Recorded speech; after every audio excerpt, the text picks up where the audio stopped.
నమస్తే, నేను Anusha. Welcome to great Andhra. విమర్శ మేల్కొలుపు వంటిది. ప్రశంస లేదా పొగడ్త నిద్రపుచ్చటం లాంటిది. అందుకే తల్లిదండ్రులు ఎప్పుడూ బిడ్డల్ని నేరుగా ప్రశంసించరు.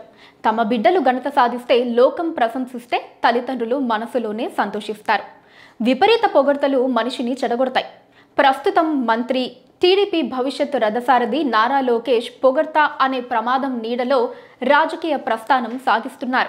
పొగడ్త అనేది స్లో పాయిజన్ లాంటిది. పొగడ్తలనే బలహీనతకు గురి కావటం, డ్రగ్స్కు బానిస కావటం ఒక్కటే. సహజంగా సినిమా వాళ్ళల్లో ఈ బలహీనత ఎక్కువగా ఉంటుంది. అందుకే ఎక్కువగా డ్రగ్స్కు బానిస అయిన వాళ్ళల్లో సినీ పరిశ్రమికులే ఉంటారు. దీనికి కారణం సక్సెస్లో సాగుతున్నంత కాలం ఆహా ఓహో అని ఆకాశమే హద్దుగా ప్రశంసలు పొందుతూ ఉంటారు. ఒక్కసారి కింద పడిన తర్వాత వాళ్ళనెవ్వరూ పట్టించుకోరు. ఇదే వాళ్ళలో తీవ్ర ఒత్తిడిని గురి చేసి దాని నుంచి బయటపడేందుకు డ్రగ్స్ అనే శాశ్వత ఊబిలోకి దిగిపోతారు. ప్రమాదంలో పడ్డామని తెలుసుకునే లోపే ఇక కోలుకోలేని స్థితికి జారుకొని ఉంటారు. రాజకీయాలు కూడా ఇందుకు మినహాయింపు కాదు. ఎక్కువ తక్కువ అనే తేడా తప్ప మిగిలిన విషయాల్లో సేమ్ టు సేమ్. ఆంధ్రప్రదేశ్ రాజకీయాల్లో ఇప్పుడు అత్యంత శక్తిమంతుడెవరంటే నారా లోకేష్.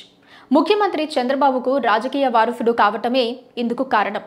నారా లోకేష్ రాజకీయాల్లో అడుగుపెట్టే నాటికి ఎవ్వరికీ ఆయనపై పెద్దగా అంచనాలు లేవు. అయితే నెమ్మదిగా రాటు వెళుతున్నారు. యువగలం పాదయాత్ర ఆయన రాజకీయ జీవితాన్ని మలుపు తిప్పింది.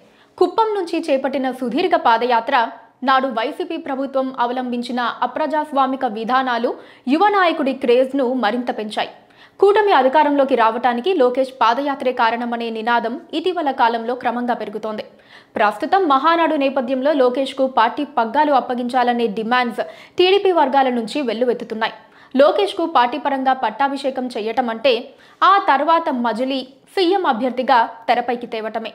ఈ క్రమంలో లోకేష్ గుడ్ లుక్స్లో పడేందుకు ఆయనకు చిడతలు కొట్టే బ్యాచ్ యాక్టివ్గా పనిచేస్తోంది. లోకేష్ అడుగు వేస్తే మాస్, మాట్లాడితే క్లాస్, మనిషి స్మార్ట్ అంటూ ఏవేవో ప్రశంసలు. మరీ ముఖ్యంగా మహానాడులో కూడా లోకేష్ను ప్రశంసించటం ద్వారా ఆయన్ను ప్రసన్నం చేసుకోవాలనే నాయకులు తహతహలాడుతున్నారు. వీళ్లల్లో చాలా పెద్ద వయస్కులు కూడా ఉండటం గమనార్హం. బహుశా మహానాడులో లోకేష్ కూడా సిగ్గుపడేంతగా పొగడ్తలతో ముంచెత్తుతున్నారనటంలో ఎటువంటి సందేహం లేదు.